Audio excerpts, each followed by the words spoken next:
In 1970, 87.5% of the people in the United States identified themselves as white.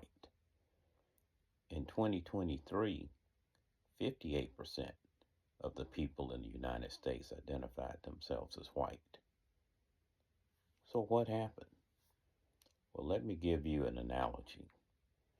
Have you ever gone to a paint store or to the paint counter in a home improvement store and you brought in a sample of a color you needed to match? What was the first thing they did? Number one, they would take that sample and put it under a spectrometer to break down the color components.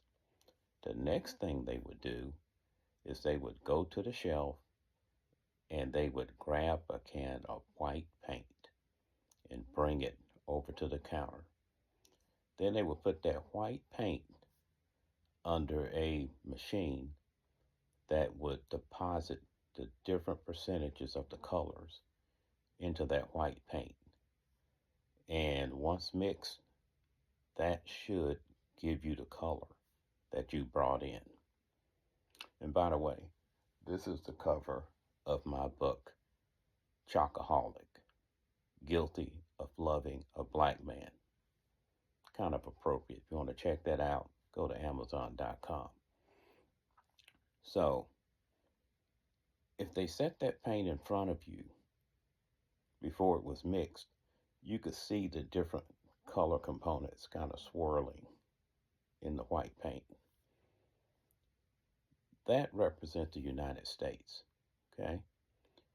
United States was predominantly white, but it was never completely white because when those folks showed up to the shores of the United States, there were people here already, and they were not white. The Native Americans were anything but white. So, for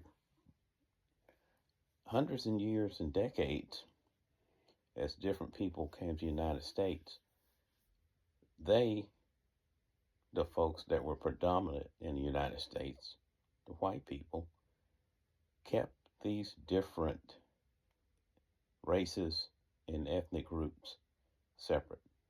They were like the white can of paint, and you can see the different colors, not mixed together. Okay, so they brought over Africans from Africa as slaves to do the work. They didn't want to go out and work the fields and harvest everything, so they brought in people and enslaved them. And they worked the fields and did all the things that the white folks didn't want to do. Not all, but the ones that were wealthy enough to own slaves.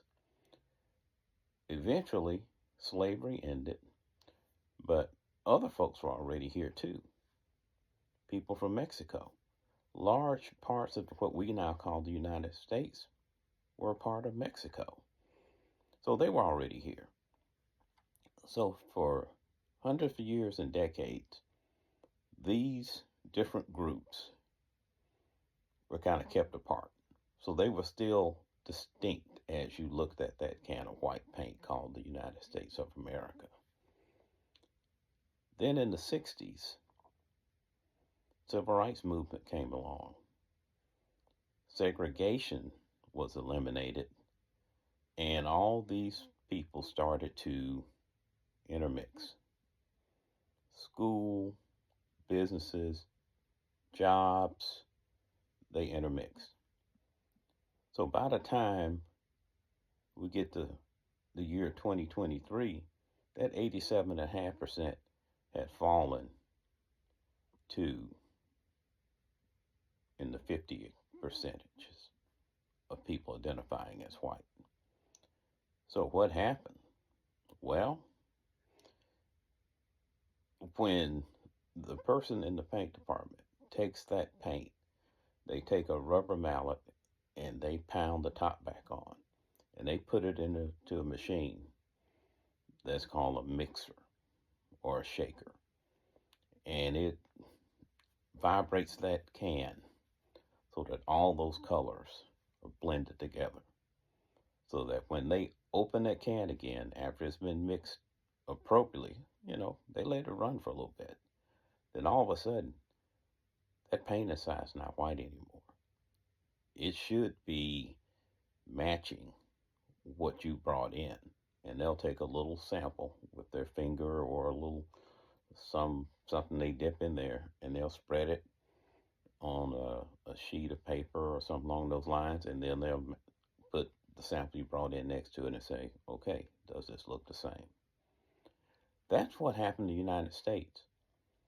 When all these groups were no longer separate, and it took a little while, and then the descendants of these people that had been kept separate and wanted everybody separate start realizing we're pretty much all the same. We may have different skin tones, we may speak different language or whatever, but we're one race. We're not all these separate races. And that's when the mixing occurred. And a lot of people didn't like that, and they still don't like it. So, what is going on right now with Donald Trump and the MAGA Republicans? They're trying to unmix the paint can of America. That's the fantasy that's being sold. And a lot of people are buying into it. And they're buying into it so much that they're willing to suffer for it. See, the fantasy of achieving this unmixing, that is the painkiller. That's the anesthetic that these people are taking that allows them to suffer and to be taken advantage of, all in the name of we're going to make America great again, which means we want to take America back to that pre-mixed condition. But what Trump is promising, not only to take it back to that condition racially, he's trying to take it back to a condition socioeconomically. So the anti-DEI rollbacks that are going on, that's to take certain pigments out of the picture, not racially, but economic power wise. If you reduce the ability of folks like this access to wealth, access to lucrative paying and compensation type positions, then in their mind, they are pushing these folks down. They're weighing them down. Same thing with women.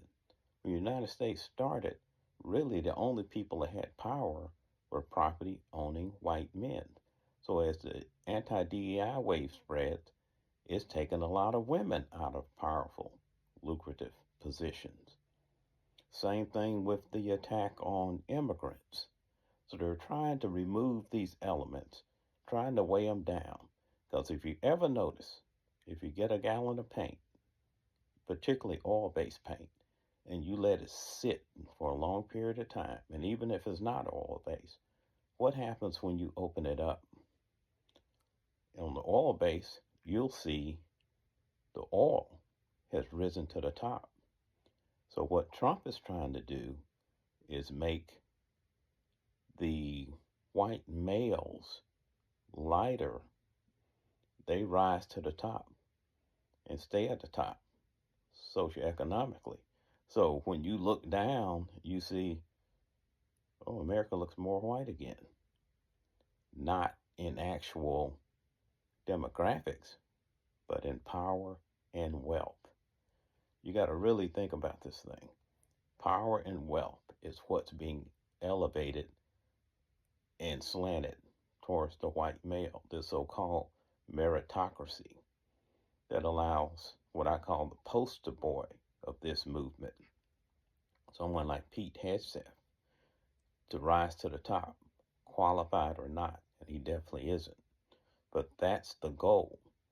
And others that have that mindset are willing to be taken advantage of and even suffer pain, even say he's playing chess, not checkers, as they are pushed up against the wall financially with the moves he's making, because they think we're disenfranchising these other folks that have changed America into something we don't like.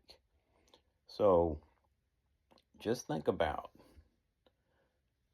mixing paint and you get your color, and think of how ridiculous it is for someone to sell the promise, I'm going to unmix this paint and try to get as close to possible of the United States being like that pure white can of paint that was brought over to this table before all of the other pigments were added.